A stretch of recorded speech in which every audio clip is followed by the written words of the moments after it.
Thank you, Mr. President. Namaskar and good evening to all of you. We're debating India's path tonight, and I could wrap my argument in one sentence borrowed from the White House. Go to New Delhi and see it for yourself. But I've been given more time than that, so I will tell you what I see. Earlier this week, I was on my way to the Delhi airport. There was a lot of traffic. At one point, the car stopped. On the roadside, I saw two vendors. One was selling fruit, the other was selling coconut water.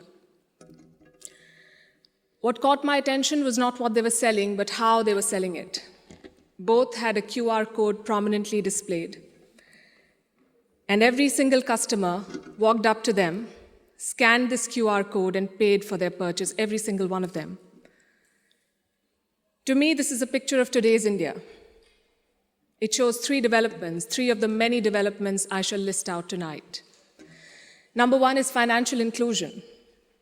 Both the vendors had a bank account linked to their mobile phone. Number two is internet or mobile penetration, what we call digital India. It was 15% 9 years back. It's 48% today. And number three is the airport traffic. It just keeps swelling, even though we are at the receiving end. We see what it shows. From 67 million 9 years back to almost double now. To me, these things signify the path that India is on. The previous speakers have defined the motion well, but in case the evening drinks have kicked in, let me repeat. This House believes Modi's India is on the right path. And how do you determine if the path is right or wrong? You look at numbers, data, surveys, reports. I shall refer to all of these as I make my arguments. But I also want to dwell on something that's more personal, more important, I think, yet unquantifiable. I'm talking about the experience of living in today's India. I have lived in many Indias. The wary India where exciting policies and positions were abandoned. The self-doubting India, where decisions were taken based on global opinion. And today, a more confident India where the world comes for leadership and inspiration. You cannot put a premium on that. Indians are more prosperous at home and hence more confident abroad. Let me also tell you what I saw at the airport here in London, at the immigration counter. I saw Indians proudly flaunting their passport, none of the fidgeting or self-doubt of the last century. And if I may add, the immigration officer almost looked impressed. She was either a fan of India or just worried that she was holding up one of Rishi Sunak's relatives. We are proud of what we share with the world. Bollywood, masala chai, yoga, cricket. India today is a soft power giant. At the same time, India is not a timid democracy that tolerates terrorism or betrayals. When Pakistani terrorists attacked Kashmir's Pulwama, India carried out surgical strikes on Balakot. Today's India is not a pushover country. It's a world power denied. Today, invasions and colonialism are part of our history, not our identity. We are shaped by years of subjugation, not defined by them. We are excited about our global responsibilities, not wary of them. This change and confidence comes from growth at home. Which brings me to the numbers. I'll start with India's welfare state system and how it has fared in the past decade. 110 million new gas connections, 470 million bank accounts, 220 million insurance beneficiaries. And to be fair, the welfare concept is not new to India. It's been there for a while. What's new is the approach. It's not just about putting more money in the pocket, it's about empowering people. And the result, once again, the evidence shows in the numbers. India's per capita income has gone from 86,000 rupees in 2014 to 172,000 rupees now. It has doubled.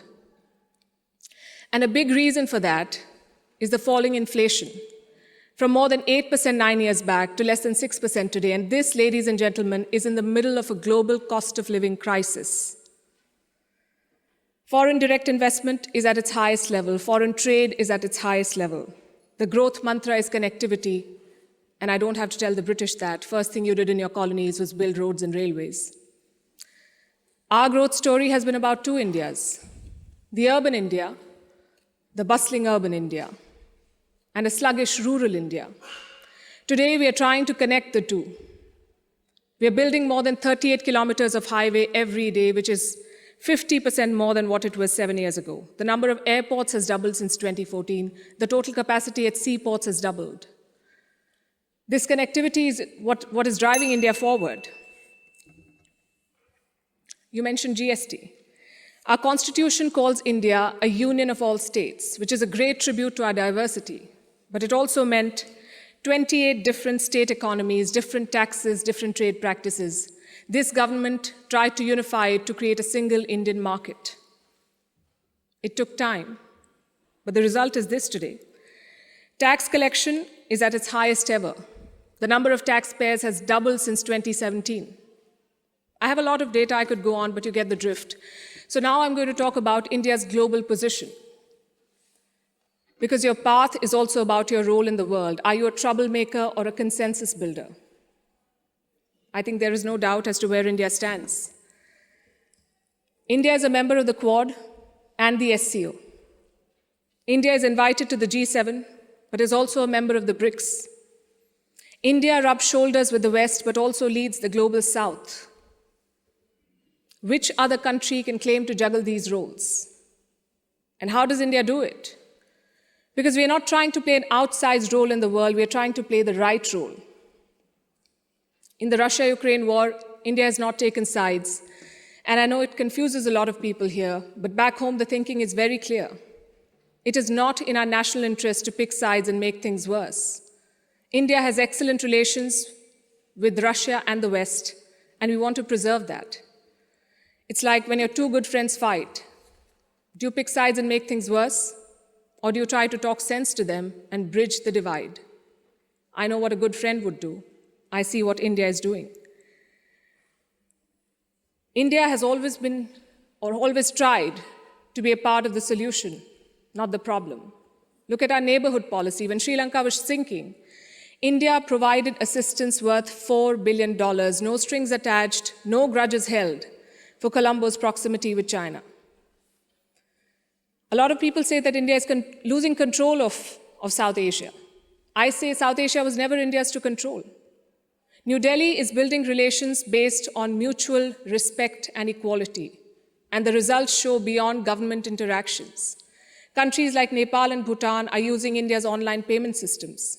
Students from the neighborhood come to India for training, grants, and scholarships. This government has aced what we call Buddhist diplomacy. It is leveraging India's position as a cradle of Buddhism. All these initiatives have made India popular. The world stands with us against Chinese expansionism. The global South looks up to us for leadership. The global North looks up to us for partnership. I think that's the hallmark of great diplomacy and statecraft, when you're loved and respected in all quarters. More importantly, when you're trusted in all quarters. India repaid that trust during the COVID-19 pandemic. When the world forgot about morals and globalization, India sent 24 crore vaccines to 100 countries. And you saw the result of that in Papua New Guinea. When Prime Minister Modi landed there, their Prime Minister touched his feet. This was not a personal gesture to a leader. This was a vote of thanks to the entire country. Let's talk about domestic affairs. Kashmir was brought up. This government abrogated Article 370. Today, Kashmir's economy is doing much better. 1.8 crore tourists visited the valley in the last year. That's the highest ever in Indian history, 1.8 crore. Kashmir is getting its first ever foreign direct investment, and that too from a company in the UAE. But since this is Kashmir, let's not limit ourselves to finances. Let's talk about security. Terror attacks in the valley have almost halved in the last few years. The numbers are staring in your face. Security is better, economy is better, Kashmir is better. Plus, we have corrected a historical wrong imposed on India. Let me also address something else that was raised by the opposite side, and that is religious intolerance. It's easy to quote anecdotal evidence and paint an entire country as intolerant. But random elements and sporadic incidents do not speak for India or its leadership or its government. Only policies do, and I'll tell you about those policies. More Muslim students got scholarships in Modi's first term than the previous government. I'm talking about 2 million more Muslim students. If the idea was to marginalize them, why give them more scholarships? Look at the government's Hajj policy. Prime Minister Modi held personal talks with the Saudi regime to increase India's Hajj quota. In 2014, it was 136,000. By 2019, it was more than 200,000. Again, if the idea was to marginalize Muslims, why increase the Hajj quota? This government abolished triple talaq. Would you call it reform or repression? Let me also tell you what a Pew study found in 2021. It runs counter to every argument that will be made here tonight. It found that 89% of all Muslims and Christians in India say they're free to practice their religion. I'll repeat, 89% of all surveyed Muslims and Christians, but no, let's build on perceptions and anecdotes, not on facts. I would also point you to all the social schemes, the bank accounts, the gas connections, the insurance policies. They're available to all citizens of all religions. Does that mean India cannot do better? Absolutely not. Even one incident of marginalization is one too many, but how would you judge an entire country's path?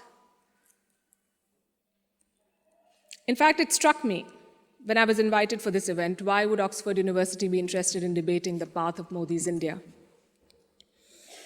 Because India has defied Western predictions. It's the world's largest democracy charting its own course. India today has shed the burden of trying to comply with Western constructs. No amount of lecturing or virtue signaling is shaking India's confidence, and that is what unsettles critics. There are hit-and-run experts with no accountability who make pronouncements based on their political leanings to create an anti-India narrative. GDP growth won't touch 5%. There was corruption in the Rafale deal. The government was snooping in opposition parties using Pegasus. All of these make for juicy headlines. And they make it look like everything is wrong in India. But when a Supreme Court investigation finds no wrongdoing, when India's growth crosses 7%, who is questioning these experts? When an 85% Hindu majority Karnataka votes out the BJP, is the West then lauding India's secular credentials? You see, to judge a country's path, you have to be able to separate agenda-driven narrative from facts. In conclusion, let me say this. For any country in the world, there is always a wrong path. Enough dictators and autocrats have shown us, but there is no single right path. Britain has its own right path. India has its own right path. As long as democracy is respected, as long as the Constitution is respected, I would say to each their own. It is wrong to judge one country on the parameters of another. And that has been the beauty of India since 2014. We've uplifted 140 million people out of poverty. We did so while conducting free and fair elections, dozens of them. We did so while protesting, debating, and dissenting. And finally, I think the hallmark of a right direction is also public approval. Do the people think you're on the right path? The people of India answered that question in 2019. Thank you.